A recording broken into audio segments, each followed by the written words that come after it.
IPL 2026 season ఆరంభానికి ముందే sun Risers Hyderabad క్యాంప్లో కీలక మార్పులు చోటు చేసుకుంటున్నాయి. గత 2 సీజన్లుగా జట్టును నడిపిస్తున్న ప్యాట్ కమిన్స్ తన వెన్నుగాయం కారణంగా ఈ సీజన్ ప్రారంభ మ్యాచ్లకు అందుబాటులో ఉండటంపై సందిగ్ధత నెలకొంది. జట్టులోకి ఎప్పుడు వస్తాడు అనే విషయంపై క్లారిటీ అయితే లేదు. ఈ నేపథ్యంలో జట్టు పగ్గాలను ఎవరికి అప్పగించాలనే దానిపై యాజమాన్యం సీరియస్గా చర్చిస్తోంది. ప్రస్తుతం ఉన్న సమాచారం ప్రకారం team India star wicket keeper batter Ishan Kishan ను కెప్టెన్గా నియమించే దిశగా ఎస్ఆర్హెచ్ మొగ్గు చూపుతున్నట్లు తెలుస్తోంది. ఇషాన్ కిషన్ పేరు ప్రముఖంగా వినిపించడానికి ప్రధాన కారణం అతడి ప్రస్తుత ఫామ్ మరియు నాయకత్వ అనుభవం. ఇటీవల ముగిసిన టీ20 వరల్డ్ కప్ 2026లో ఇషాన్ అద్భుతమైన ప్రదర్శనతో భారత్ విజయంలో కీలక పాత్ర పోషించాడు.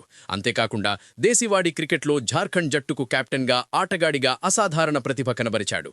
జార్ఖండ్ జట్టును విజయవంతంగా నడిపించి సయ్యద్ ముష్తాక్ అలీ ట్రోఫీని అందించిన ట్రాక్ రికార్డ్ అతడికి ఉంది. గత సీజన్లో ఎస్ఆర్హెచ్ తరపున అరంగేట్రం చేస్తూనే సెంచరీతో చెలరేగిన ఇషాన్ ఇప్పుడు జట్టులో అత్యంత నమ్మకమైన ఆటగాడిగా ఎదిగాడు. కెప్టెన్సీ రేస్లో ఇషాన్ కిషన్ ఫ్రంట్ రన్నర్ గా ఉండటానికి మరో కీలక కారణం అతడి వికెట్ కీపింగ్ సామర్థ్యం. కెప్టెన్లు వికెట్ కీపర్లుగా ఉంటే ఫీల్డ్ సెట్టింగ్ తో పాటు బౌలింగ్ మార్పులను చురుగ్గా పర్యవేక్షిస్తారని, వీరికి చాలా విషయాల్లో స్పష్టమైన అవగాహన ఉంటుందని ఎస్ఆర్హెచ్ యాజమాన్యం భావిస్తోంది. కెప్టెన్సీ రేస్లో అభిషేక్ శర్మ వంటి యువ ఆటగాళ్ల పేర్లు వినిపిస్తున్నప్పటికీ అనుభవం దృష్ట్యా ఇషాన్కే ఎక్కువ అవకాశాలున్నాయి. మొత్తానికి 2024లో ఫైనల్ వరకు వెళ్లి 2025లో చేజారిన ప్లే ఆఫ్ బెర్త్ను ఈసారి ఎలాగైనా దక్కించుకోవాలని ఎస్ఆర్హెచ్ పట్టుదలగా ఉంది. ప్యాట్ కమిన్స్ తిరిగి వచ్చే వరకు ఇషాన్ కిషన్ వంటి దూకుడున్న ఆటగాడికి బాధ్యతలు ఇస్తే అది జట్టుకు కొత్త ఊపునిస్తుందని మేనేజ్మెంట్ భావిస్తోంది. అదే జరిగితే రాబోయే సీజన్లో ఇషాన్ కిషన్ సారథ్యంలో ఆరెంజ్ ఆర్మీ ప్రత్యర్థులపై విరుచుకుపడటం ఖాయంగా కనిపిస్తోంది. ఎస్ఆర్హెచ్ కొత్త కెప్టెన్గా ఇషాన్ కిషన్ ను ఎంపిక చేయడం సరైన నిర్ణయమేనా?